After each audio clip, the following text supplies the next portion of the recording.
I'm singing in the rain, just singing in the rain.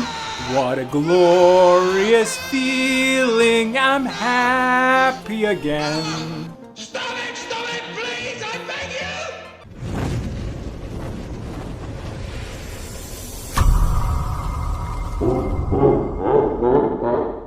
you! Hey, welcome to another spooky Halloween edition of 4K Ultra HD Review. Today we're reviewing A Clockwork Orange by Stanley Kubrick. This is based off of a novel by Anthony Burgess, and it's closer to the US version of the novel that maybe some of you guys have read in high school. There are some differences. This was released in 1971. And the controversy behind this movie was that it was banned in many, many countries for a long time.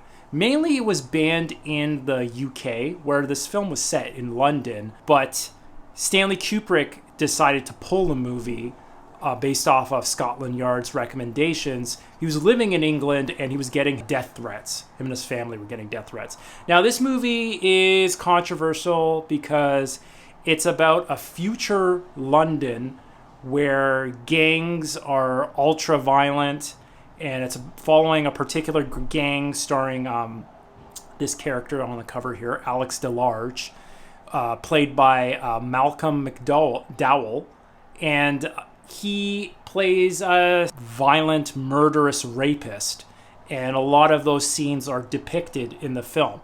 I say a lot of it was banned probably because it had quite a bit of nudity, especially full frontal nudity that even movies now are not too used to seeing. And it was highly edited and banned over time, which made it a cult classic. The film itself, presented in 4K, looks good. It's a 1970s film print, displayed in 16:9 aspect ratio. Looks nice and sharp. Not too much HDR or anything fancy, really, to see it. I don't think you'll be missing much from owning a Blu-ray copy of this film. The sound is good. All the classical music that's put in this film comes out clear in the audio transfer of this. The film itself is interesting. There was a lot of stylistic choices in this movie that influenced a lot of other films. The exploration of the state taking away free will and polarization of political movements around Alex's actions. I guess it shows a lot of Alex's victims could be seen as being maybe leftists. Being one of his victims was a writer with a young wife, and living out in the woods. And his other victim who died was a cat lady yoga instructor. So almost caricatures that are even to this day of what the left would be. And then once he entered the prison system, he was with, I guess, quite right-leaning authoritarians who wanted to, I guess, condition him, using a special treatment to condition him that he feels sick whenever he sees violence or any sexuality.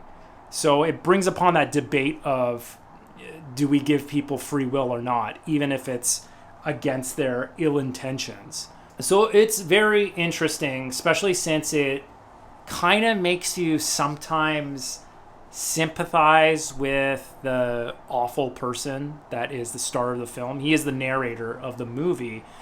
Man, it gives you those feelings. It's very similar to American Psycho. If you've seen American Psycho, a lot of similarities between that. I wonder if the book was based off of the Alex Burgess book, or I guess it could have been mainly off of the Stanley Kubrick movie, because Kubrick added stuff to the movie and removed stuff from the movie.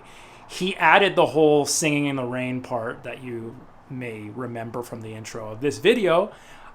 He also removed some extra violence and some pedophilia that...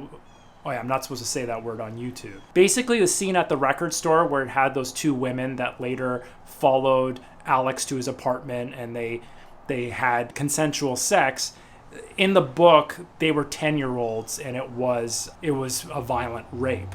So that was definitely changed, and that does...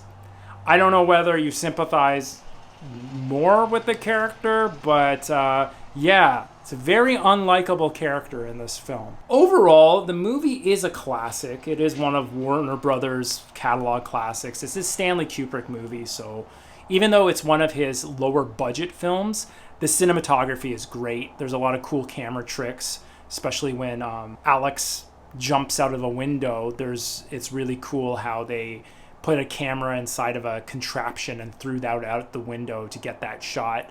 A lot of high tech stuff from back then, and the depiction of London, the future London, is highly stylized and iconic, I would say. However, as a 4K release, if you don't own the Blu-ray, this is not bad, because this copy you do get the Blu-ray and the 4K Blu-ray with it.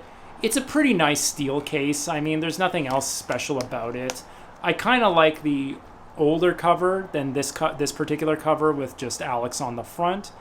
But I don't know. If you're a fan of this movie, pick this up if you don't already own the Blu-ray. It is definitely a good jump from the DVD. But overall, I give this movie a 7 out of 10. And that's our review of A Clockwork Orange. If you like what you see, please spare some cutter, me brother, and hit the subscribe button, hit that notification bell. I much appreciate it. Let me know down in the comments, who's your favorite cinematic anti-hero? In recent years, I would say Joaquin Phoenix's Joker is one of my favorite current anti-hero characters. Anyways, I hope you have a great week. I appreciate you.